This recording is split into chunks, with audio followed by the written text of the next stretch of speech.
Nós estamos numa série que se chama Bendita Esperança, e nós já estamos há alguns domingos nessa série.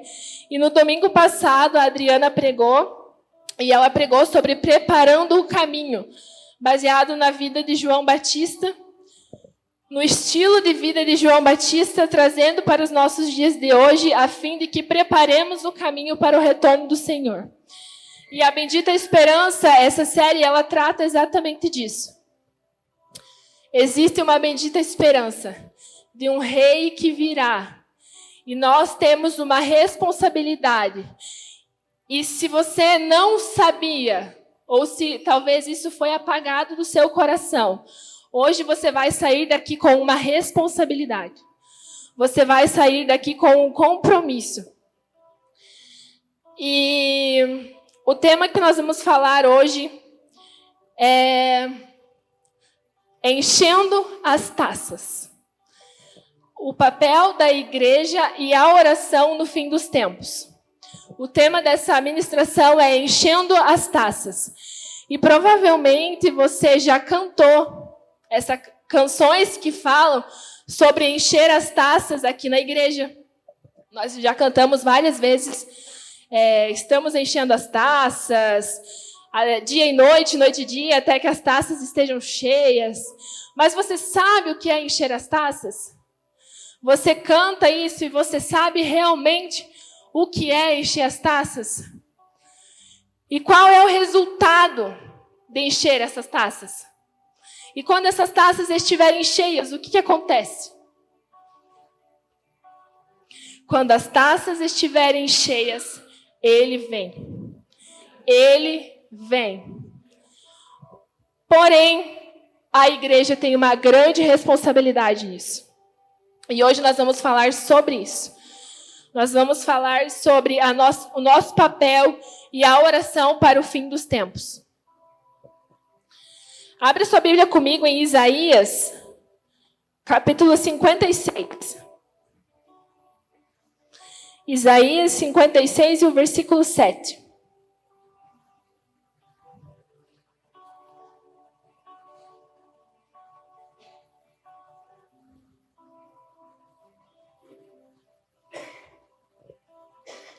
Mas do que essas taças são cheias? Como que a gente enche essas taças? Encher as taças do quê? De oração.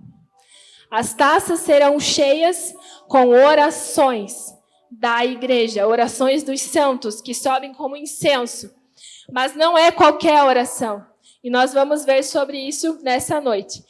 Isaías 56, 7. Eu os levarei ao meu santo monte e os encherei de alegria em minha casa de oração.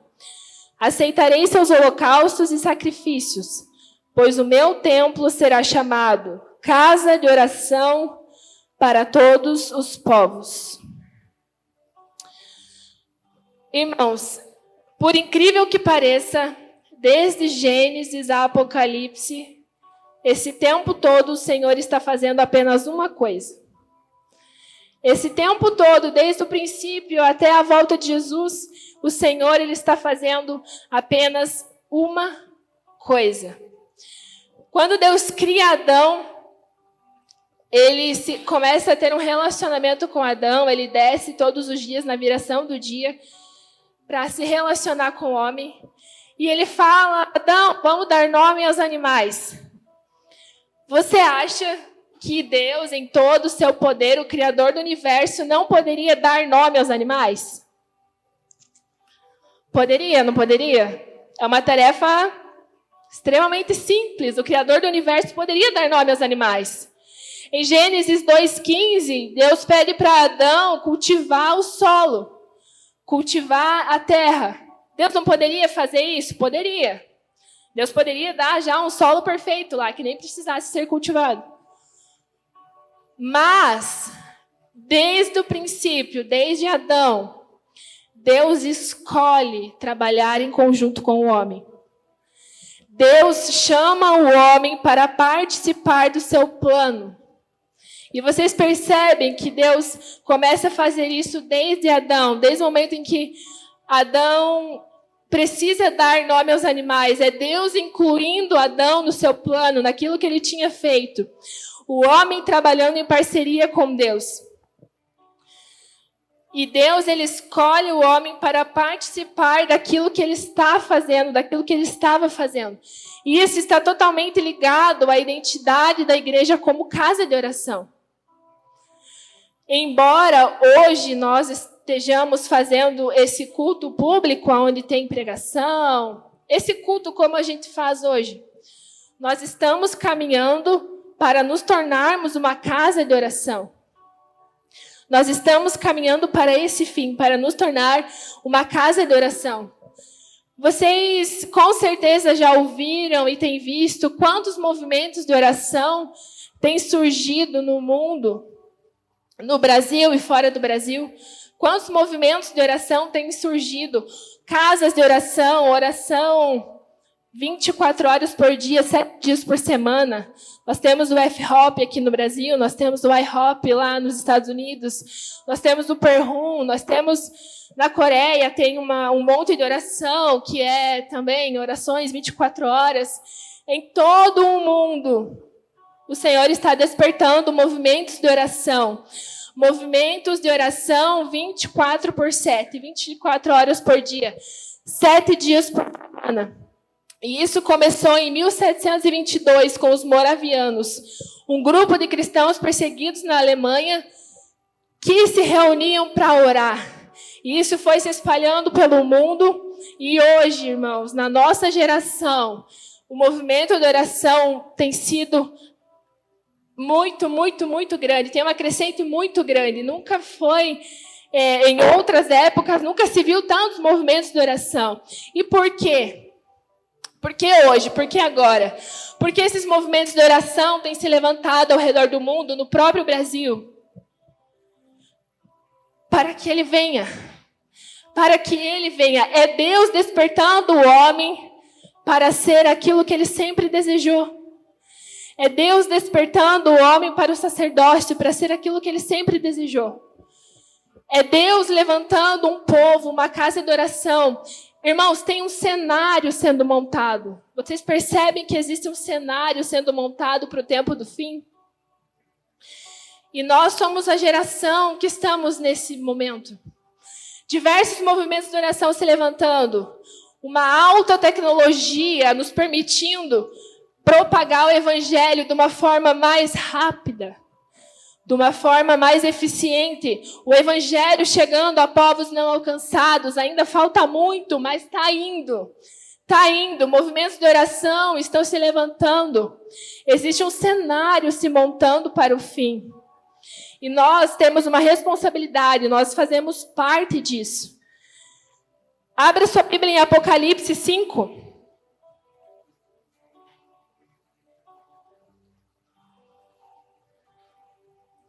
Apocalipse, capítulo 5.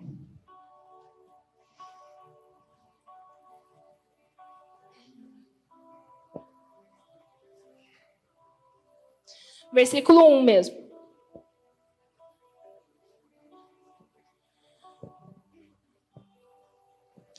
Então, na mão direita daquele que estava sentado no trono, vi um livro, escrito por dentro e por fora, e lacrado com 7 selos. Vi um anjo poderoso que perguntava em alta voz: quem é digno de romper os selos deste livro e abri-lo? Mas não havia ninguém no céu, nem na terra, nem debaixo da terra que pudesse abrir o livro e lê-lo. Comecei a chorar muito, pois não se encontrou ninguém digno de abrir o livro e lê-lo. Então, um dos 24 anciãos me disse: não chore. Veja, o leão da tribo de Judá, o herdeiro do trono de Davi, conquistou a vitória. Ele é digno de abrir o livro e os 7 selos. Então vi um cordeiro que parecia ter sido sacrificado, mas que agora estava em pé, entre o trono e os 4 seres vivos e no meio dos 24 anciãos. Tinha 7 chifres e 7 olhos, que representam os 7 Espíritos de Deus, enviados a todas as partes da terra. Ele deu um passo à frente e recebeu o livro da mão direita daquele que está sentado no trono. Quando o cordeiro recebeu o livro, Os 4 seres vivos e os 24 anciãos se prostraram diante dele. Cada um deles tinha uma harpa e taças de ouro, cheias de incenso, que são o que, irmãos? As orações do povo santo. E entoavam um cântico novo com essas palavras: Tu és digno de receber o livro, abrir os selos e lê-lo, pois foste sacrificado e com teu sangue compraste para Deus pessoas de toda tribo, língua, povo e nação. Tu fizeste delas um reino de sacerdotes para nosso Deus, e elas reinarão sobre a terra. Irmãos, a ideia de Deus de construir uma casa de oração não aconteceu quando Deus criou o céu e a terra. Mas muito antes, no céu, já havia uma casa de oração acontecendo. Os anjos, os seres vivos, estão 24 horas clamando e louvando ao Senhor. No capítulo 4, nós podemos ver eles declarando os atributos de Deus, declarando que Deus é digno, que Deus é santo, declarando aquilo que eles estão vendo. E os anjos, com as suas harpas, eles estão cantando sem parar, 24 horas por dia, entoando canções ao Deus, ao Senhor Todo-Poderoso, aquele que é santo e está no trono. Então, a ideia de Deus de constituir uma casa de oração não aconteceu quando Ele criou o mundo. Isso já acontecia na eternidade passada, já acontecia no céu. E nós somos uma igreja que está caminhando para se tornar uma casa de oração. Porque Deus, Ele virá governar as nações e Ele transformará o seu templo em uma casa de oração. Em uma casa de oração. Abra sua Bíblia em Êxodo, capítulo 25.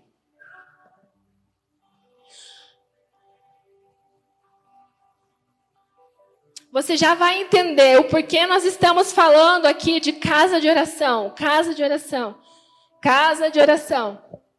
Ao longo da pregação, você vai entender o porquê. Êxodo 25. Versículo 8.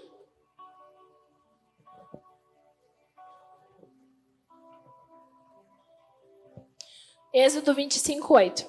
Instrua os israelitas a construírem para mim um santuário, para que eu viva no meio deles. Devem fazer esse tabernáculo e a sua mobília de acordo com o modelo que eu lhe mostrarei. Irmãos, aqui nós estamos falando do tabernáculo de Moisés. Isso aqui sempre foi o desejo de Deus. Habitar no meio dos homens. Habitar no meio dos homens. Isso sempre foi o desejo de Deus. Então, aqui, acho que a maioria conhece a história de Moisés. Moisés liberta o povo do Egito e eles vão para o deserto. E Moisés sobe no Monte Sinai e passa lá 40 dias e 40 noites com Deus. E Deus revela algo a Moisés. E Deus fala, vai lá e constrói uma casa para mim. Constrói uma habitação para que eu possa morar no meio do meu povo. E esse sempre foi o desejo de Deus. Sempre foi o desejo de Deus. Olhe mais um pouquinho para frente, no capítulo 26, no versículo 30.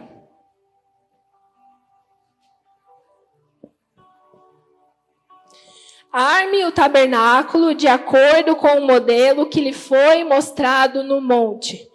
Moisés viu algo no monte, irmãos. Nesses 40 dias que ele passou lá, o Senhor mostrou algo para ele que acontecia nos céus.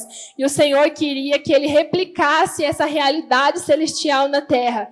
Então Deus fala para ele, vai lá e constrói um tabernáculo para que eu habite no meio do meu povo. Nesse tabernáculo havia o altar do incenso. E todos os dias o sacerdote teria que ir lá de manhã acender o incenso. E o desejo de Deus era que esse altar nunca se apagasse. Que esse altar nunca se apagasse. Que o incenso ficasse queimando continuamente no altar. Vamos ler aqui Êxodo capítulo 30, um pouquinho mais para frente.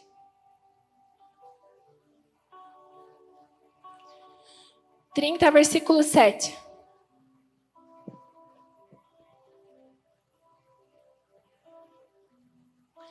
Êxodo, capítulo 30, versículo 7. Todas as manhãs, quando cuidar das lâmpadas, Arão queimará incenso perfumado no altar. E todas as noites, quando acender as lâmpadas, ele queimará incenso novamente na presença do Senhor. Esse ato deverá ser repetido de geração em geração. Esse era o desejo de Deus e é o desejo de Deus até os dias de hoje. Que isso fosse repetido de geração em geração. Que houvesse incenso queimando no altar do tabernáculo. O povo, então, rejeita a vontade de Deus e Deus levanta uma tribo específica para ser responsável por isso. A tribo de Levi. Para que esse fogo não se apagasse, o Senhor precisa então levantar essa tribo e coloca eles como responsáveis por essa parte do tabernáculo, de acender um incenso, para que o incenso nunca se apagasse. Abra sua Bíblia em Levítico 6, um texto muito conhecido aqui pela nossa igreja. Levítico capítulo 6.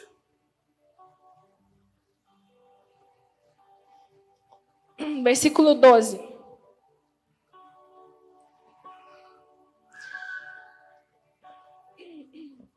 Enquanto isso, o fogo do altar será mantido aceso, nunca deverá se apagar. A cada manhã o sacerdote acrescentará mais lenha ao fogo. Arrumará sobre ele o holocausto e queimará nele a gordura das ofertas de paz. Lembrem-se de que o fogo deverá ser mantido aceso no altar o tempo todo, nunca deverá se apagar. Irmãos, o tabernáculo era muito mais do que rituais. Era muito mais do que um lugar onde eles iam lá e faziam os rituais dos sacerdotes e matavam os animais para expiação dos pecados. O tabernáculo era Deus querendo habitar no meio do seu povo. Era Deus querendo habitar na terra. E passam-se gerações e nós vamos chegar em Davi. Quem estava na pregação que o Davi fez sobre Davi vai saber muito melhor a respeito da história que envolve a tenda de Davi, o tabernáculo de Davi. Nós chegamos em Davi e a arca da presença ela é roubada, ela é levada pelos filisteus, depois que o povo perde uma guerra. E Davi ele vai e traz a arca novamente para Israel. E nasce o desejo em Davi de construir uma casa para o Senhor. A arca da aliança simbolizava a presença de Deus no meio dos homens. E Davi, nasce esse desejo nele de construir uma casa, uma habitação para o Senhor. Então Davi vai e constrói uma tenda. E ele dá uma revolucionada no modo que as coisas são feitas. Ele financia homens, músicos, para ficar 24 horas por dia, adorando a presença do Senhor, entoando canções ao redor da arca. E ele financia do seu próprio bolso homens para fazer isso 24 horas por dia sem cessar. Porque Davi viu algo, ele teve uma visão celestial de algo que acontecia no céu. E ele quis reproduzir na terra.